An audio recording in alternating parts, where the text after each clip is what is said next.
Bonjour à tous et bienvenue sur ce webinaire donc en rapport avec les positions des banques sur le Forex où on va voir les prévisions pour le premier trimestre 2016, faire un point également sur les performances 2015 et puis voir quelles sont les premières stratégies qui ont été mises en place en 2016 par les banques. Tout d'abord, je vais vous demander s'il vous plaît de confirmer que vous m'entendez. Alors au départ, vous ne m'entendiez pas parce que je n'avais pas commencé à parler. Donc là, est-ce que le son est OK? Est-ce que vous m'entendez correctement?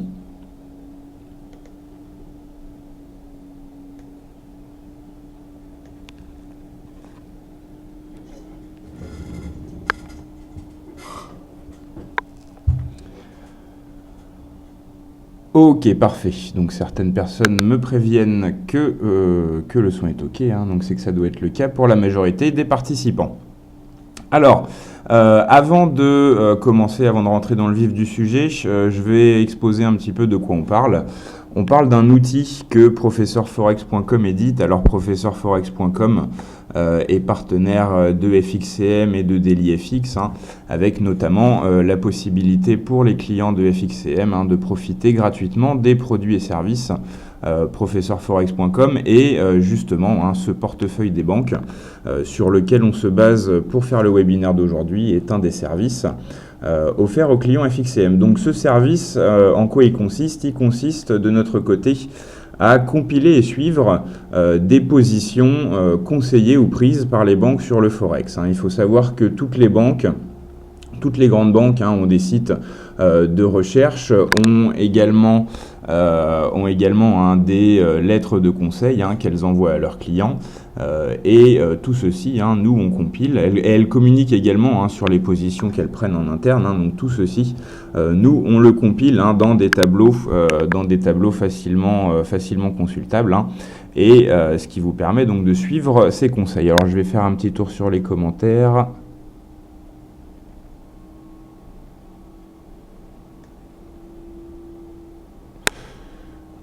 Ok, on me confirme que le son est OK. Donc, je vais pouvoir continuer. Donc, alors, je vous disais justement que donc, nous, notre travail dans le cadre de ce service, c'est de compiler et de suivre tous ces conseils et positions prises par les banques, donc conseillées à leurs clients particuliers ou institutionnels, ou alors prises par les banques elles-mêmes. Alors bien sûr, ce n'est pas exhaustif, on n'a pas toutes les positions ni tous les conseils des banques, mais on arrive à mettre la main sur un certain volume, ce qui permet de faire des choses intéressantes. Alors ce qu'il faut savoir, c'est que l'intraday est rare, c'est essentiellement des conseils de swing trading et de moyen terme. Et au niveau du volume, les statistiques de 2015 se débouchent sur environ 80 conseils clôturés chaque mois, ce qui est un volume de conseils important pour des conseils de swing trading. Donc parfois on est amené à faire des choix dans les conseils qu'on suit dans le portefeuille des banques. On en parlera un peu plus tard, justement, quand on parlera des performances 2015 et qu'on verra que en fonction des paires de devises, les classements des meilleures banques varient sensiblement et que donc on peut essayer de développer des stratégies s'appuyant sur le portefeuille des banques en se disant je suis les conseils euro-dollar de telle banque et puis les conseils dollar-yen d'une autre banque, etc. On rentrera un petit peu plus dans le vif du sujet tout à l'heure. Donc voilà, on va donc commencer la première partie de ce webinaire par les prévisions 2016 des banques pour les 4 paires majeures. Alors je fais encore une fois un petit tour sur les commentaires. Alors on me dit que l'image n'est pas parfaite. Alors j'ai peur qu'en augmentant la qualité de l'image, on perd en qualité de son. On me demande comment profiter de ces services en tant que client FXCM. Tout se passe avec vos conseillers FXCM habituels qui entreront ensuite en contact avec nous. Et on me demande si on peut se fier aux positions des banques, pas plus qu'il y a d'autres conseils, mais pas moins non plus. Donc, et puis ça sert aussi surtout à voir si on a plusieurs banques qui visent le même seuil, plusieurs banques qui ont des stops sur le même seuil. Ça aide aussi à définir des seuils importants au-delà d'être des purs conseils avec entrée, stop et limite. Hein. Quand on voit par exemple qu'on a 5 ou 6 banques qui visent le même objectif sur une paire de devises, on peut se dire que ce seuil est important. Donc il ne faut pas forcément voir ce service comme un service de signaux de trading pur. Hein. On a des clients qui s'en servent comme appui à leur propre analyse, hein, justement pour repérer des consensus parmi les banques et ensuite voir avec leur propre analyse quoi faire de ces observations. Hein. On va donc commencer avec les prévisions 2016 pour le premier trimestre 2016. Hein, donc c'est les prévisions pour fin mars. Donc de toutes les banques qu'on suit, hein, on voit que toutes ne s'expriment pas sur toutes les paires de devises. Donc pour euro-dollar, dollar-yen, GBP-USD et le dollar contre le franc suisse. Hein, on voit au premier coup d'œil déjà globalement que pour euro-dollar, la plupart des prévisions restent baissières. Hein, on va voir dans un deuxième tableau. On va analyser un petit peu ces données dans un deuxième tableau. Mais on voit déjà au premier coup d'œil que globalement les prévisions sont plutôt baissières pour l'euro-dollar, la devise qui nous intéresse le plus, avec beaucoup de banques qui visent les 1,04 et les 1,05. Pour ceux qui voudraient s'intéresser, on ne va pas rester 10 minutes sur cette diapositive, donc pour ceux qui souhaitent regarder ensuite plus en détail les chiffres pour chaque banque, vous retrouverez l'enregistrement de ce webinaire sur la chaîne YouTube de DailyFX et vous pourrez mettre pause sur la vidéo et consulter les chiffres en détail. Donc maintenant, le tableau analytique plus intéressant pour les prévisions du premier trimestre 2016, on voit que pour l'euro-dollar, la prévision moyenne se situe à 1,0580 avec une prévision la plus haute à 1,12 et une prévision la plus basse à 1,04. Si on se base sur le cours actuel, on peut constater que deux du total des prévisions sont haussières, tandis que 13 sont baissières. Donc on a très nettement sur le premier trimestre 2016 parmi les banques un consensus qui est baissier, avec 13 des 15 prévisions qu'on a relevées qui sont baissières. Pour l'euro-dollar, en gros, 13 banques sur 15 anticipent une baisse de l'euro-dollar à partir des cours actuels au premier trimestre 2016. Pour le dollar-yen, on a une moyenne des prévisions qui est à 120,30, donc on n'en est pas loin au cours actuel. On a une prévision la plus haute à 128, une prévision la plus basse à 115, et on voit que dans la répartition des prévisions haussières et baissières, on a un consensus qui est beaucoup plus flou, parce qu'on a 8 banques qui ont des prévisions haussières par rapport au cours actuel, et 6 banques qui ont des prévisions baissières. Donc là, effectivement, on a un consensus qui est beaucoup moins clair sur le dollar-yen pour les prévisions du premier trimestre 2016. Sur GBP-USD, la prévision moyenne se situe à 1,45. Alors, on me parle de la qualité de l'image. Alors, je vous demande une petite minute. Je vais essayer de voir si je peux y faire quelque chose pendant que alors que le webinaire a déjà commencé, ce qui n'est pas garanti.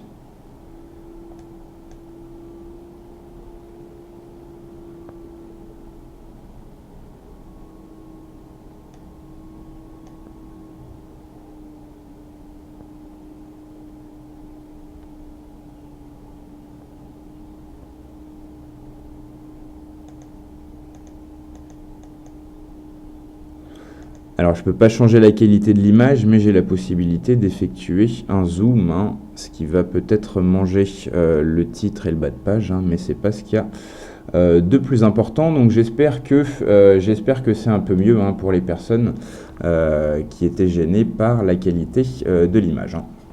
Donc, on en était à GBP-USD avec une prévision moyenne à 1,45, une prévision extrême haussière à 1,52, et extrême baissière à 1,40, et là aussi on voit que le consensus est flou avec 8 prévisions haussières et 5 prévisions baissières si on se base sur la différence avec les cours actuels. Enfin, en ce qui concerne le dollar contre le franc suisse, on a une prévision moyenne à 1,0415, une prévision la plus haute à 1,09, une prévision la plus basse à 1, la parité, Et là, on a, comme pour l'euro-dollar, un consensus clair qui se dégage avec 10 prévisions haussières sur 12, et seulement 2 banques qui ont des prévisions baissières par rapport au cours actuel. Et encore, c'est des prévisions baissières limitées parce que les 2 banques qui prévoient une baisse du dollar contre le franc suisse prévoient une baisse qui se limitera à la parité. Voilà donc pour les prévisions pour le premier trimestre 2016 de la part des banques. Donc on a vu qu'il y avait 15 banques représentées dans ces prévisions. Ça commence à faire un volume assez intéressant pour tirer des conclusions. Là, si on veut résumer, on a des consensus qui sont assez flous. Pour le dollar yen et pour le GBP USD. Tandis que pour l'euro-dollar et le dollar contre le franc suisse, on a des prévisions très claires, prévisions et anticipations baissières pour l'euro-dollar de la part des banques et haussières sur le dollar contre le franc suisse. Voilà pour cette première partie du webinaire qui s'intéressait donc aux prévisions pour le premier trimestre 2016. On refera certainement lors d'une autre journée de conférence FXCM les prévisions pour le second trimestre et ainsi de suite. On va maintenant parler des performances 2015 du portefeuille des banques pour revenir sur quelque chose dont je vous ai parlé précédemment. Je vous parlais d'un volume de conseils, de 80 conseils de swing trading environ chaque mois, ce qui est un volume qui peut être important. Quand on pratique le swing trading, quand on est un trader de swing trading, généralement on ne prend pas 80 positions par mois, c'est beaucoup trop. Donc il y a une sélection qu'on peut opérer parmi les conseils. On peut se créer des filtres et décider de suivre telle ou telle banque, de ne pas suivre telle ou telle banque sur telle ou telle paire de devises. Et là, j'aimerais attirer votre attention sur le fait que effectivement, on a des grandes disparités dans les performances des banques en fonction des paires de devises. Nous, on suit les banques de près, donc on commence à pouvoir tirer des tendances et effectivement, on a des banques qui se positionnent comme des experts régionaux sur certaines paires de devises et qui sont historiquement moins performantes sur d'autres. Et pour pouvoir mettre à profit ces informations, vous avez dans l'espace membre du portefeuille des banques ce qu'on appelle le centre d'analyse des performances où on a plusieurs classements des banques, classement des banques sur un mois, sur 3 mois, sur 6 mois, sur un an, par paire de devises pour pouvoir vous aider à sélectionner vous-même les meilleures banques pour les paires de devises qui vous intéressent. Là, ce qui est intéressant de noter, c'est que par exemple, vous allez voir que Morgan Stanley, là on a le classement général sous les yeux, on voit que la banque qui a encaissé le plus de gains sur les 15 665 pips encaissés pour le total des conseils en 2015, il y en a 3 592 qui ont été encaissés par Morgan Stanley, qui s'est donc révélée la banque la plus performante en 2015 dans le portefeuille des banques, suivie par Danske Bank avec 2086 pips et JP Morgan avec 1988 pips pour le top 3. Donc on pourrait être tenté de se dire, Morgan Stanley c'est la meilleure banque, je vais suivre tous les ordres de Morgan Stanley et je vais pouvoir donc répliquer les performances de Morgan Stanley. Oui, si on suit tous les ordres de Morgan Stanley, on réplique les performances de Morgan Stanley, mais comme vous allez le voir dans ces différents classements, les performances par devise peuvent être largement différentes et ça illustre parfaitement ce que je dis, vu que je viens de vous montrer que Morgan Stanley était la première du classement général, mais c'est la dernière sur le classement euro-dollar, la devise qui nous intéresse le plus, la devise la plus tradée du Forex. Donc là, début de stratégie, on va suivre les ordres de Morgan Stanley, sauf les ordres qui concernent l'euro-dollar. Voilà la mécanique de réflexion qui vous permet de créer des stratégies, entre guillemets, qui se basent sur ce portefeuille des banques. Alors, j'ai un commentaire qui me dit pas de son. Si quelqu'un d'autre pouvait me confirmer que le son est toujours là, que je puisse être certain que c'est un problème isolé. Alors, on me pose des questions sur comment on obtient l'accès à ce service gratuitement en étant client FXCM. Pour ça, vous devez tout d'abord contacter votre conseiller FXCM habituel qui prendra ensuite contact avec nous. Donc, tout se passe par votre conseiller FXCM habituel. Merci pour ceux qui m'ont effectivement répondu que le son était OK.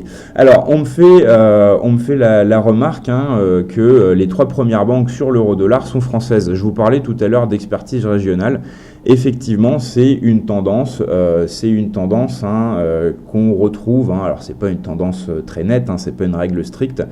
Mais effectivement, les banques européennes ont tendance à mieux performer sur l'euro-dollar que les banques américaines ou les banques pacifiques. On voit aussi sur AUD-USD que la banque qui performe le plus, c'est une banque australienne. Donc, on peut effectivement parler d'expertise régionale. Et là, effectivement, sur le top 3 des meilleures banques sur l'euro-dollar, alors pour les conseils enregistrés dans le portefeuille des banques, sont des banques françaises. Mais là, j'en étais à vous dire que, justement, on a vu précédemment que Morgan Stanley est la première du classement général, mais la dernière du classement euro-dollar. Et je commençais donc à vous donner des idées d'utilisation du portefeuille des banques en se fixant des règles. Je suis Morgan Stanley, mais pas pour l'euro-dollar. Alors, on ne va pas passer sur toutes les paires de devises pour le classement détaillé. On va passer sur 2 autres paires de devises avec GBP-USD, là où on voit effectivement que Morgan Stanley se retrouve de nouveau dans le haut du classement. Et si on regarde dollar-yen, on a Morgan Stanley qui est de nouveau la dernière, comme pour l'euro-dollar. Donc là, on voit effectivement que c'est intéressant de creuser dans l'historique des performances des banques pour essayer de trouver des points forts et des points faibles en fonction des paires de devises à certaines banques. Et là, après cette rapide étude, on peut dire que si on décide de suivre les conseils de Morgan Stanley, on va peut-être éviter de suivre les conseils euro-dollar et les conseils dollar-yen. Alors là, on n'a pas le détail sous les yeux, mais là où Morgan Stanley a encaissé le plus de pips en 2015, c'était sur USD-CAD, où il y a plus de 50% des pips qu'elle a encaissé en 2015 qui se sont réalisés sur USD-CAD. Ça aussi, c'est intéressant de voir, parce qu'on peut aussi repérer des coups de chance. Une banque peut être très performante sur une paire de devises et puis moyennement performante, voire peu performante sur d'autres. Là aussi, on peut peut-être en déduire qu'il faut être prudent vis-à-vis des conseils qu'elle émet. Voilà, alors tout ça pour vous dire que sur 80 conseils de swing trading par mois, il y a fatalement des choix à faire, à moins de jouer vraiment avec des très petites positions. Et encore, ça serait pas forcément la technique la plus judicieuse. Mais avec 80 conseils de swing trading par mois, il y a des choix à faire. Et ces choix, ils peuvent être faits grâce au centre d'analyse des performances qu'on met à disposition sur l'espace membre réservé à nos clients et aux clients FXCM, sur lequel vous avez les classements de toutes les banques sur plusieurs horizons de temps. Alors, on va maintenant passer à la 3e et dernière partie de ce webinaire où on va s'attarder un peu sur les premières position de 2016. Là, vous avez sous les yeux le portefeuille des banques tel qu'il se présente. On va passer en revue toutes les positions qui sont actuellement ouvertes dans le portefeuille des banques PFX Premium. On voit que sur l'euro-dollar, on a 3 banques qui sont positionnées à la vente. Alors, on a 2 positions récentes. BNP qui est entré à la vente le 22 janvier, Deutsche Bank qui est entré à la vente le 26 janvier, et puis Citi qui est entrée à l'achat le 28 janvier, donc hier. On voit qu'on a 3 banques à la vente, une banque à l'achat. Et donc là, on peut déjà en déduire un consensus baissier. On peut aussi voir que les 3 banques qui sont à la vente prévoient un retour sous les 1,05. 1,05 est quand même un objectif très psychologique sur l'euro-dollar actuellement. Et ces 3 banques qui sont à la vente prévoient un retour sous 1,05. Ça, c'est un point intéressant à noter. Elles placent aussi toutes les 3 leur stop au-dessus de 1,10, bien au-dessus de 1,10 même. Donc on a une qui est à 1,11 pour son stop et l'autre à 1,11,30. Ça, c'est des observations qui sont intéressantes. Ça permet, au-delà du conseil en lui-même, de repérer des seuils importants pour les banques et d'essayer de voir par soi-même si ces seuils sont importants du point de vue de l'analyse technique, hein. Alors il ne s'agit pas de faire forcément confiance aveuglément aux banques, hein. Comme on va le faire là, hein, on va placer sur les graphiques, hein, les seuils conseillés par les banques, hein, seuil d'entrée, objectif stop, et puis on va pouvoir essayer par nous-mêmes, hein, de voir si on trouve la justification technique, hein, de ces conseils, et donc il n'est pas exclu de se dire qu'on n'est pas d'accord avec le conseil et qu'on ne va pas le suivre, hein, ou qu'on ne trouve pas sa justification technique, hein, claire, et qu'on va donc pas le suivre, hein. Donc c'est pas forcément à voir comme un pur service de signaux, hein, c'est plus un service d'idées de trading. Alors bien sûr c'est des signaux vu que c'est clair, hein, cours d'entrée, objectif et stop, c'est quelque chose qu'on peut se contenter de répliquer sans y réfléchir, mais il y a d'autres utilisations, hein, voir suranalyser, hein, les conseils des banques, hein, analyser par-dessus le conseil, on pointe les seuils et on voit si effectivement c'est une décision qui nous semble judicieuse, et également s'en servir tout simplement pour tirer des consensus, hein. Là par exemple, hein, on voit 3 banques sur 4 à la vente sur l'euro-dollar, consensus vendeur. Bon voilà, dans les idées de trading que je cherche sur l'euro-dollar actuellement, je vais plutôt me concentrer sur les idées de trading vendeuses, hein. Ça peut se limiter à ça, hein, l'utilisation du portefeuille des banques, hein.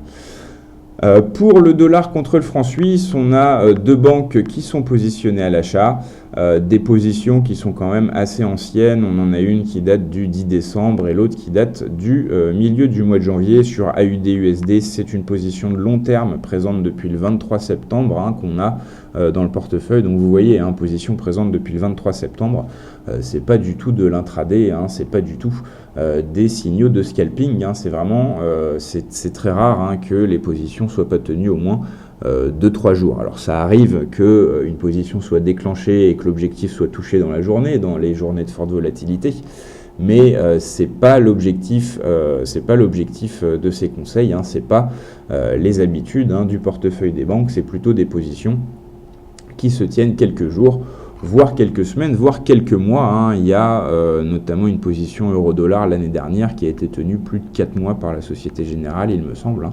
Donc c'est ce genre de conseil qu'on trouve dans ce portefeuille des banques. Donc voilà, 2 banques à l'achat pour USD CHF, pour AUD et pour AUD USD une banque à la vente, hein. Ça date du 23 septembre. Je vous passe en revue les autres ordres, les autres positions actuellement ouvertes dans le portefeuille des banques, et ensuite on va passer sur les graphiques, hein, pour pouvoir pointer les seuils, hein, et voir effectivement si on trouve des justifications à ces conseils. Pour l'USD-CAD, donc, on a une banque entrée récemment, il y a 2 jours, hein, à l'achat Crédit Suisse, à la vente sur NZD-USD, toujours Crédit Suisse, toujours il y a 2 jours. Un peu plus tôt dans la semaine, Crédit Suisse, toujours, qui est très active en ce début d'année, hein, qui entre à l'achat sur EuroGBP, et Crédit Agricole entrée à la vente sur EuroGBP sur la même paire de devises, hein, le 22 janvier, donc vendredi dernier. Voilà pour ce qui est actuellement dans le portefeuille des banques. Alors c'est le début d'année, hein, c'est pas le niveau d'activité maximal du portefeuille des banques. C'était le cas également en 2015 avec un volume de conseils inférieur au mois de janvier que la moyenne de l'année, hein. Généralement, ça repart assez fort à partir du mois de février, hein. Donc là, on a effectivement la totalité avec ces 1, 2, 3, 4, et puis si je remonte, 1, 2, 3, 4, 5, 6, 7, 8, 9, 10, 11 positions actuellement en cours.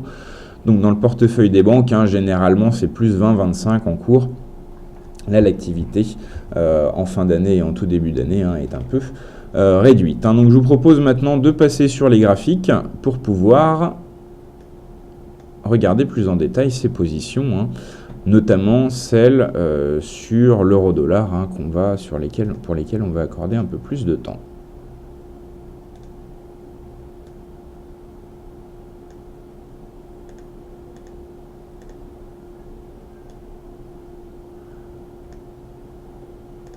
Alors, nous voilà devant un graphique horaire de l'euro-dollar.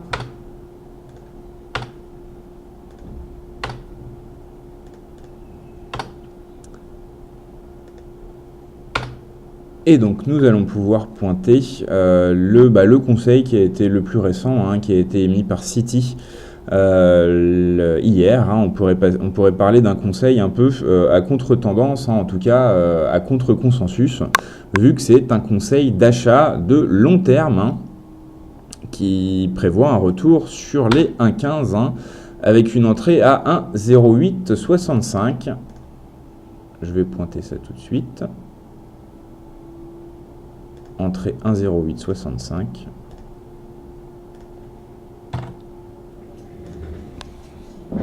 Là. Un objectif à 1,15.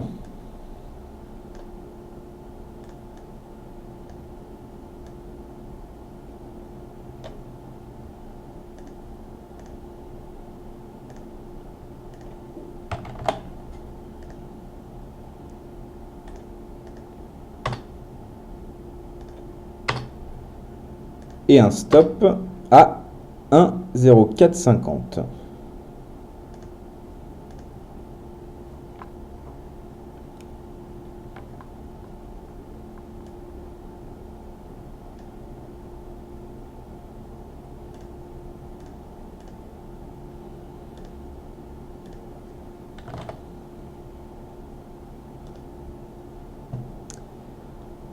Voilà, donc on voit quand même un stop assez large, hein, pour cette position, hein, un stop à 1,0450 avec un objectif à 1,15. Bon, on voit bien que c'est le genre de position qui sera affiné, hein, avec très certainement des stops et des objectifs qui vont être modifiés par la banque, hein, et bien sûr les modifications sont dans ce cas reportées dans le portefeuille des banques. Donc ça, c'est le genre de position, hein, d'expérience qui est un peu lancé comme ça et qui est ensuite affiné, hein. Mais ce qui est important de noter, hein, c'est effectivement le conseil un peu contrarien de Citi, hein, qui prévoit à l'inverse de la plupart des banques une hausse à long terme de l'euro-dollar. Alors c'est différent des autres banques parce qu'on a pas mal de banques, hein, qui n'hésitent pas à émettre à court terme, au jour le jour, des avis positifs sur l'euro-dollar, mais la plupart, hein, comme on l'a vu dans les prévisions 2016, hein, continuent de prévoir la baisse. Là on a effectivement Citi qui se positionne à contre-courant avec cet ordre d'achat qui d'ailleurs, hein, part assez bien, hein, une entrée hier. Depuis l'ordre, hein, s'est révélé positif, hein, on est là au moment où je vous parle sur les 1,0912, donc déjà au-dessus, hein, du cours d'entrée, donc pour l'instant c'est une position qui est positive pour Citi.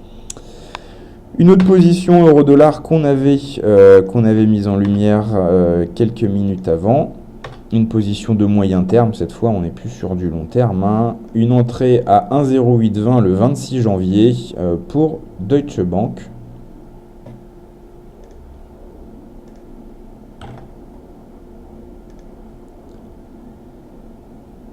Un objectif à 1,03.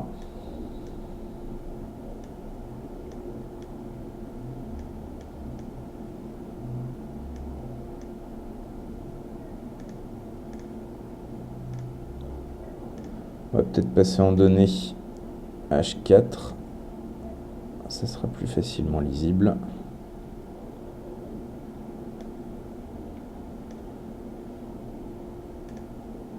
Donc entrée 1,0820,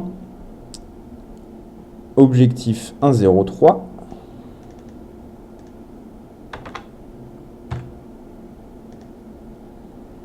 Et un stop à 1,11.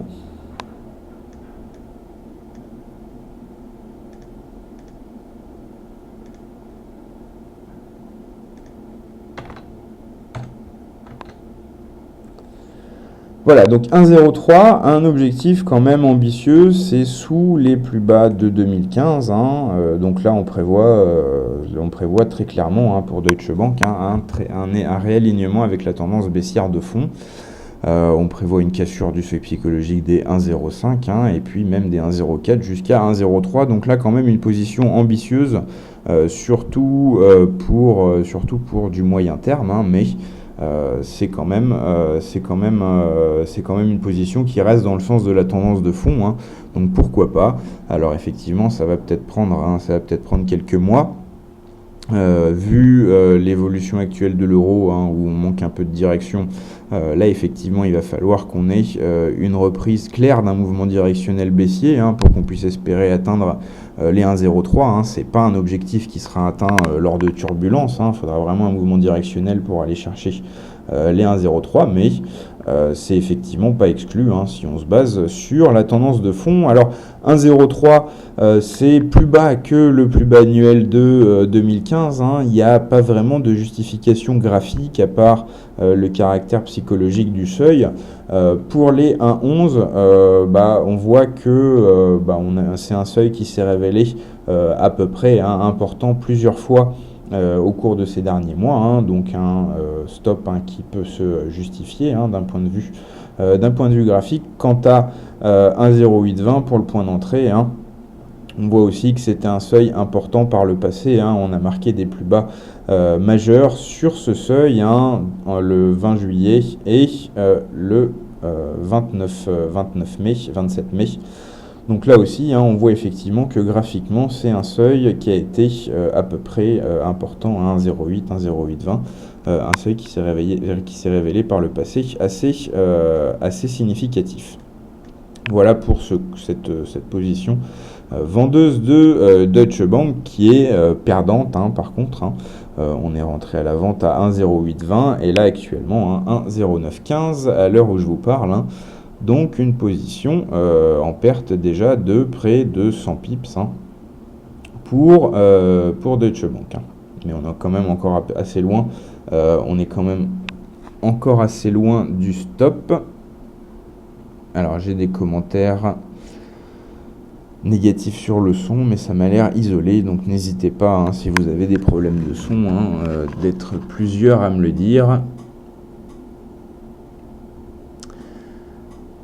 Alors, on me pose une question, on me dit, quand une banque prend position, précise-t-elle avec quel montant elle le fait? Parce qu'effectivement, en fonction de la taille de la position, ça n'a pas le même impact. Non, là, on parle pas du tout d'information au niveau du volume, hein, des ordres. D'ailleurs, c'est pas forcément, comme je l'ai précisé au début du webinaire, c'est pas forcément des positions prises par les banques, hein. Ça peut être aussi des positions conseillées aux banques, hein, par leurs clients. Toutes les banques, hein, émettent des conseils à destination de leurs clients, particuliers ou institutionnels, et on prend également, hein, ces conseils en compte dans le portefeuille des banques. Hein. Et parfois aussi, les banques prennent des positions et communiquent dessus. Alors parfois elles communiquent aussi sur le volume, mais parfois non, hein.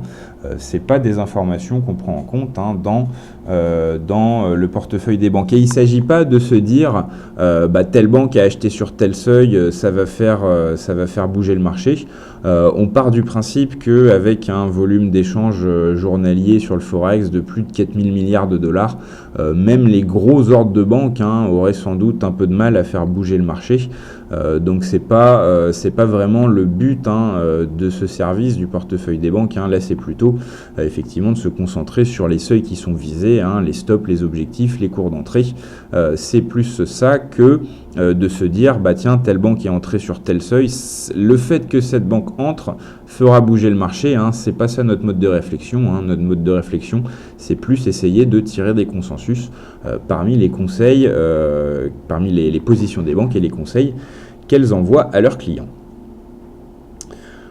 Donc on était sur cette position de la Deutsche Bank pour l'euro-dollar. On va maintenant passer à une autre position qui date de vendredi dernier, qui a été ouverte à peu près sur le même seuil. Deutsche Bank était entrée à 1,0820. Là on va parler de BNP Paribas qui est entrée à 1,0830.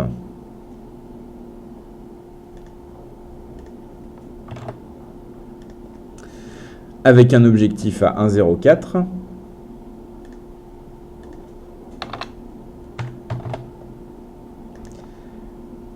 Et avec un stop à 1,1005.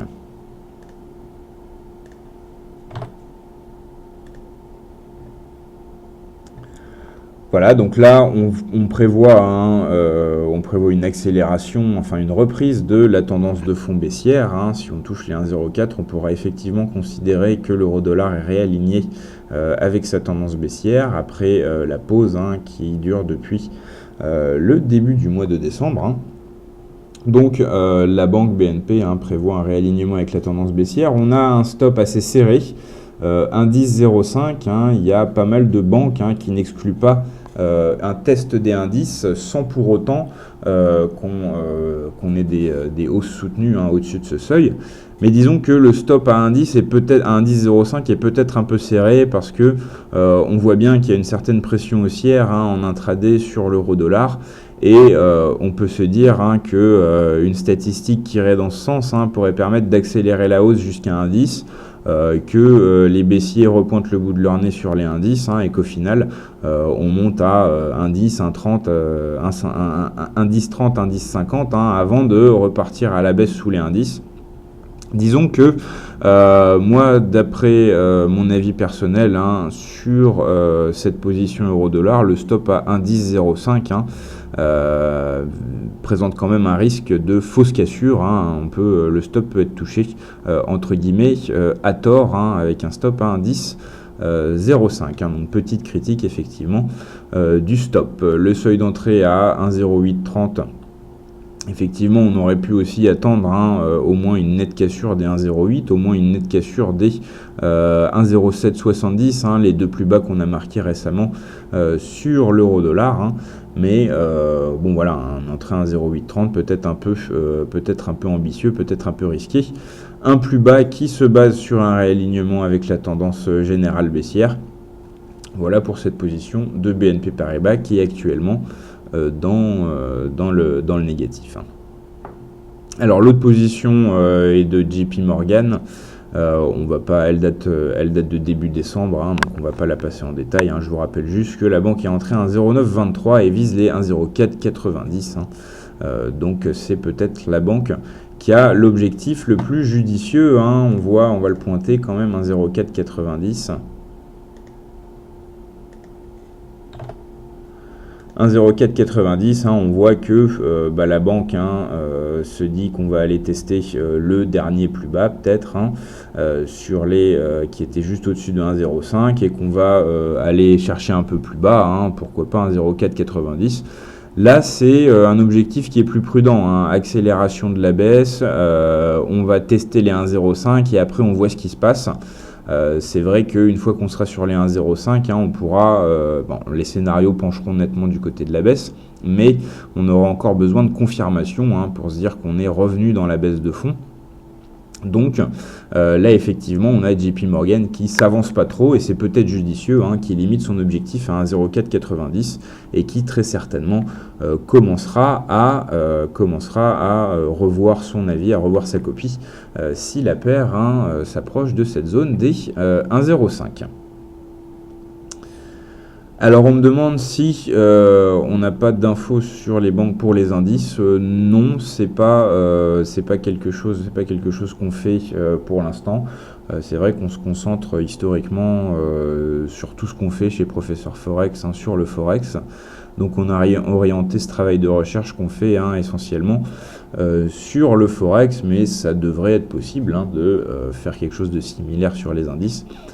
Simplement c'est moins notre métier, on est spécialisé vraiment sur le Forex. Alors parmi les 4 majeurs, on avait aussi 2 positions USD CHF, dont une qui date de la mi-décembre et une qu'on va mettre en lumière qui date du milieu du mois de janvier. On va se positionner donc sur le graphique USD CHF. En données horaires, c'était Crédit Suisse, une entrée à 1,005.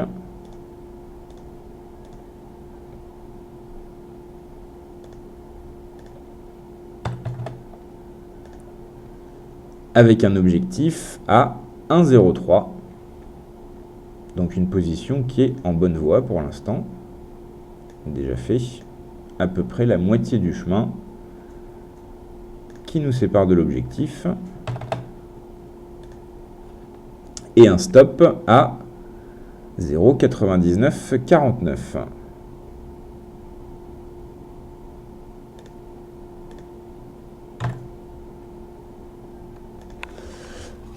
Voilà, donc une position qui se déroule bien pour l'instant, qui a encore accentué ses gains aujourd'hui. On a un objectif qui est donc à 1,03. Alors je vais prendre un peu de recul. On voit effectivement que sur les 1,03, c'est à peu près la zone des derniers sommets importants qui datent de la fin du mois de novembre. Donc un retour sur les derniers sommets qui est prévu par Crédit Suisse sur le dollar contre le franc suisse. Un stop à 0,9949 qui se trouve sous le dernier plus bas important, juste avant la dernière impulsion haussière qu'on voit depuis le milieu du mois de janvier. D'ailleurs, milieu du mois de janvier, c'est à ce moment-là que la banque a pris position. Là, on est à la fin du mois de janvier, c'est une position qui est ouverte depuis environ 15 jours. Encore une fois, ça vous illustre ce que c'est l'horizon de temps quel est l'horizon de temps des positions du portefeuille des banques. Sur AUD-USD, on a vu que c'était une position de long terme. Alors, on va passer dessus quand même rapidement. On va prendre peut-être un graphique journalier, du coup, comme c'est une position de long terme. C'était Barclays qui est entré à la vente à 1,7091, à 0,7091, pardon.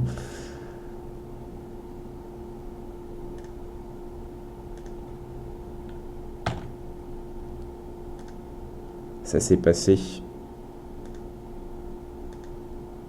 le 23 septembre.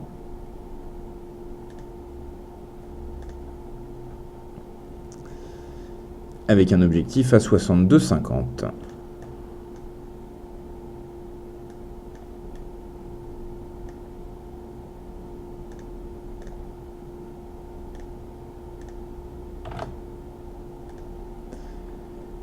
Et un stop à 74,10.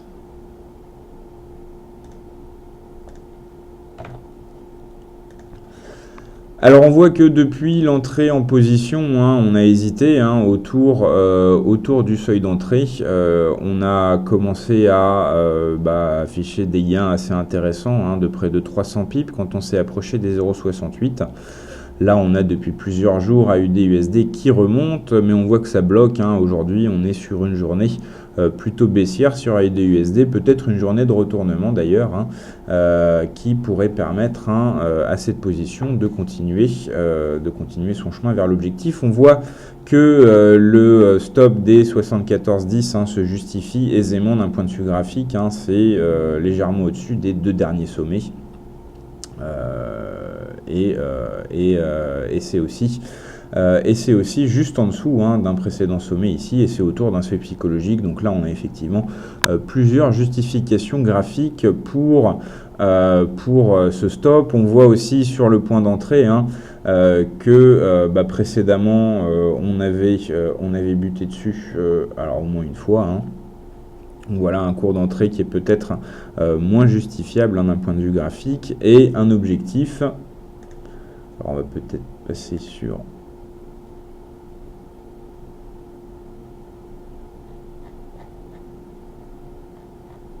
Voilà, donc là je suis en données hebdomadaires. On voit que même en remontant en données hebdomadaires, on n'a pas... c'est des seuils qu'on a pu toucher depuis plusieurs années. Là on remonte jusqu'à 2009.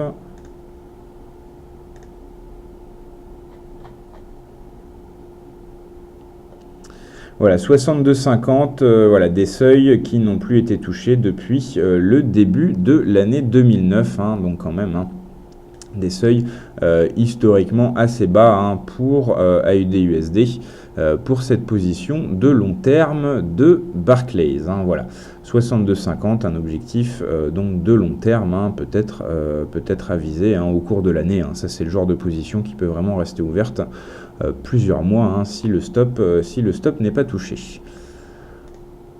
On va poursuivre. On avait une récente position USD-CAD de la part du Crédit Suisse, une position de moyen terme.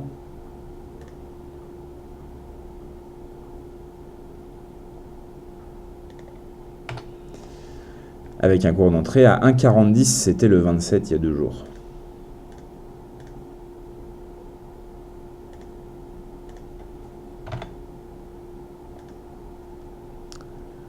Objectif à 46,91.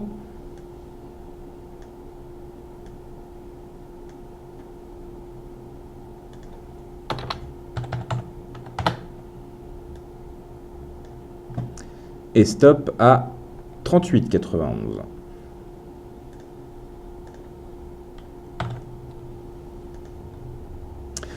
Voilà, donc un stop serré pour cette position de moyen terme. Une position qui pour l'instant se déroule bien. On est en gain de 70 pips actuellement. On prévoit tout simplement un retour sur les derniers sommets.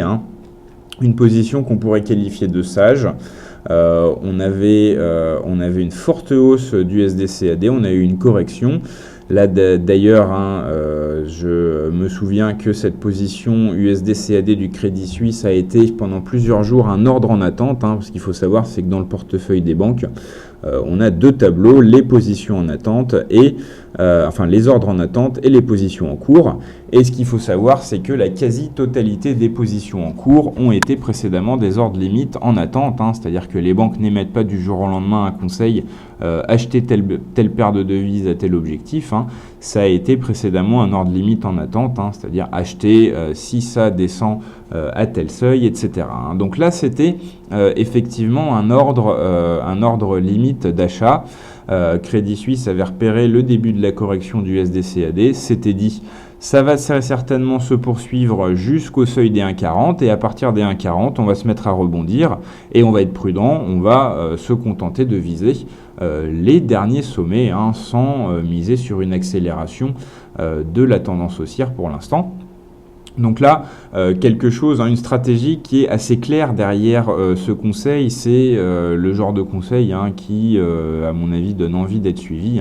On voit qu'on a une nette tendance haussière, on voit qu'on a eu une pause dans cette tendance, on s'est arrêté sur un beau seuil psychologique, les 1,40, on verrait effectivement facilement la paire rebondir à partir de ce seuil.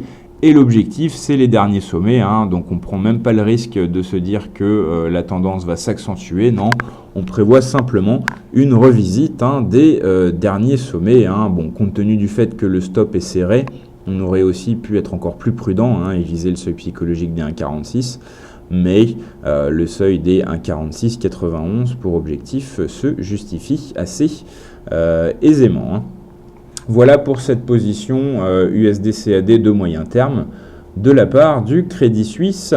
Alors on va en faire une dernière, Euro-GBP, une position qui a été ouverte mardi, toujours le Crédit Suisse, donc sur Euro-GBP.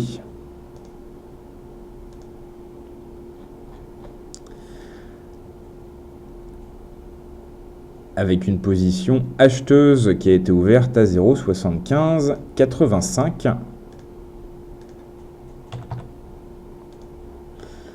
Objectif 0,7750.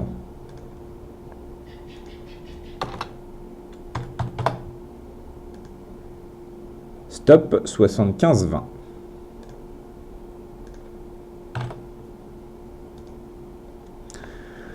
Voilà, donc un stop qui se place juste sous les derniers plus bas. Donc là, c'est judicieux. Effectivement, si on marque de nouveaux plus bas par rapport à ces deux derniers plus bas, on pourra considérer que la hausse est remise en question.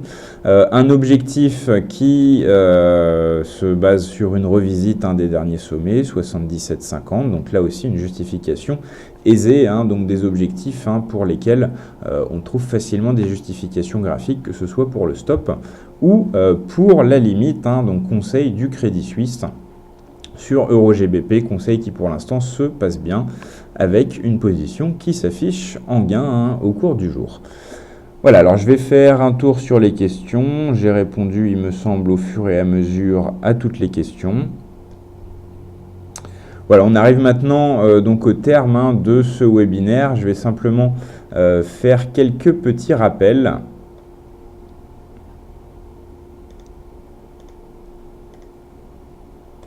Voilà. Alors, donc, comme je l'ai dit au début du webinaire, vous pouvez bénéficier gratuitement d'un an d'accès au portefeuille des banques avec l'ouverture d'un compte FXCM en tant que client FXCM. Et que c'est aussi un service que vous pouvez tester gratuitement pendant 7 jours. Pour ça, vous pouvez vous renseigner sur notre site internet. Et également, on intervient toutes les semaines sur DailyFX. Alors, le lundi matin, via un article qui fait le point sur les premières ouvertures de position de la semaine et sur les performances des banques de la semaine précédente. Donc vous retrouvez ça sur DailyFX. Et l'après-midi à 16 h sur le live de DailyFX, on fait également un point plus détaillé où on passe en revue les positions des banques. Donc à 16 h le lundi sur la salle de trading live DailyFX et également bien sûr peu après sur la chaîne YouTube de DailyFX. Je rappelle également à ceux qui sont arrivés en cours de route ou ceux qui voudraient consulter plus en détail les performances des banques que ce webinaire est enregistré et sera diffusé sur la chaîne YouTube de DailyFX avant ce soir. Voilà, je vous souhaite à tous une très bonne après-midi. Je vous laisse en compagnie des autres intervenants qui sont prévus pour cette journée de conférence FXCM. Et je vous donne donc rendez-vous, pourquoi pas, lundi pour notre rendez-vous hebdomadaire sur les positions des banques. Encore une fois, merci de votre écoute et à très bientôt. Au revoir.